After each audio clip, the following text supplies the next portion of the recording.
Hello there and welcome to the pelvis. So today we're going to be looking at basically the anatomy of the pelvis, but then we're going to look at ways in how we can improve the function. So looking at the pelvis on this wonderful skeleton, there's some real sort of areas that were really kind of easy for us to navigate and find on our own bodies. So we're going to start by just noticing the hip bones. These are known as the anterior superior iliac spine. So this is the iliac spine and this is the front of the iliac spine. So on my body, I'm going to feel these bony landmarks here at the front, and these are the front of the pelvis. Again, at the front of the pelvis, another landmark that's quite easy to feel is the pubic bone, which is here. And if you just feel down below, you're going to feel kind of, again, a nice bony prominence at the front of the pelvis, and that's this bone here. So we've got I call them the hip bones here, the pubic bone, and then we have at the back of the pelvis the posterior superior iliac spine. So this is the back of this iliac spine here. So this is the spine. And so we have the anterior, which is the bony bit at the front, and the posterior, which is the bony part at the back of the pelvis. And they're a little bit harder to find. We're going to go and find those in a second. In between the two posterior superior iliac spine, you'll find your sacrum. Your sacrum is this triangular kind of section, which is at the very base of your spine. So there's a joint where the spine and the sacrum meet, and then you have the sacrum, and then you have at the end of the sacrum, you have another joint, which is your tailbone. So the landmark also that we can feel are these two bony prominences at the bottom of the pelvis. These are sit bones, or ischial tuberosities, but I call them sit bones. And these are really nice and easy to find, particularly if you're sitting down. So just to recap, the areas we're going to look at today are the anterior superior iliac spine, which is at the front of the body. We've got the pubic bone at the front of the body. At the back, posterior superior iliac spine. And then you have the sacrum that's between. There's two joints in there. We're going to talk about that joint a little bit more.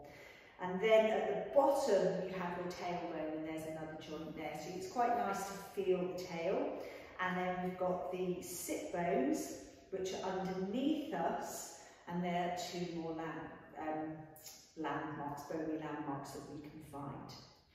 Before I put Mr. Bones away, what I do want you to notice is that this pelvis is made up of different parts. It's not a solid piece of bone.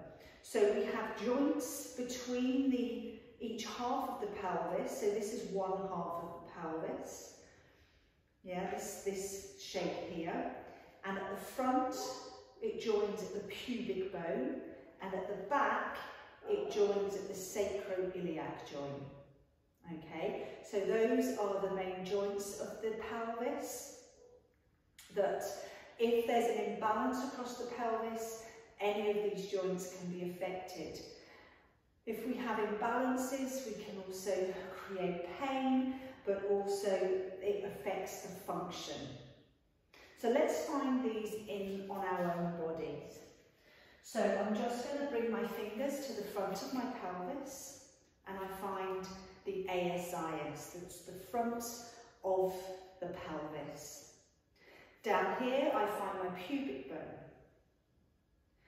Then as I turn at the back of my body, I'm going to search for my posterior superior iliac spine. Now, the best way to find that is to actually feel from the bones at the front, feel the rim of your pelvis, so that bony spine of the pelvis across and follow it down. And as you come down towards the middle here, as it comes lower, I would suggest you move your pelvis backwards and forwards. And this will give you a little bit more kind of awareness of these bony prominence at the back of the body. And once you've found those two bony nodules, as mine are here and here, yeah, I can feel those much better when I move my pelvis, because they move underneath my hands. In between those 2 points in here is my sacrum. And again, just moving the pelvis and just rubbing up and down that area is a great way to release tension in the lower back, because we've got a lot of different tissues pulling across that area of the lower back. So a nice way just to massage into the sacrum. If you follow down and come all the way down to the bottom of the sacrum, you'll be able to maybe feel your tailbone. Some of you will feel it more than others, okay? And if you've ever had a bad fall or something, you'll know exactly where that is. And it can sometimes get damaged, can be a little bit uncomfortable. So finding the tailbone. Then if you lean forward slightly, and then just bring your hand underneath. So if I've got my pelvis here, I've just moved myself forward. So these sit bones are sticking outwards and they're much easier to feel. And then you can stand up and you'll find them here. So they're your sit bones. So you've got one on each side. Good. So they're the landmarks of your body, which the more familiar you become with them, the more aware you'll become of how you'll be aware of how you're moving. So just to recap, ASIS, front of the pelvis. Across the top of the pelvis, we come back to posterior, superior iliac spine. Remember, we can find that more easily by feeling with our hands as we move the spine. In between each there, we've got the sacrum, so you can feel that. At the bottom of the sacrum, we have our tailbone. Underneath, we have our sit bones. You can feel them more easily if you just flex forward slightly. And then at the front, we have our pubic bone. So that's a little bit of geography of your pelvis. And the next video is going to be a little bit more about the function. And all of these landmarks will be mentioned in helping us to establish how they move and which direction they're moving when we're carrying out different day-to-day tasks or just basic movements through the body. I hope that's useful. If you have any questions or want me to go over anything, do let me know. But I'll look forward to seeing you in the next video, which is a little bit about the sacroiliac joint and how we can find release for the sacroiliac joint. I'll see you then. Bye for now.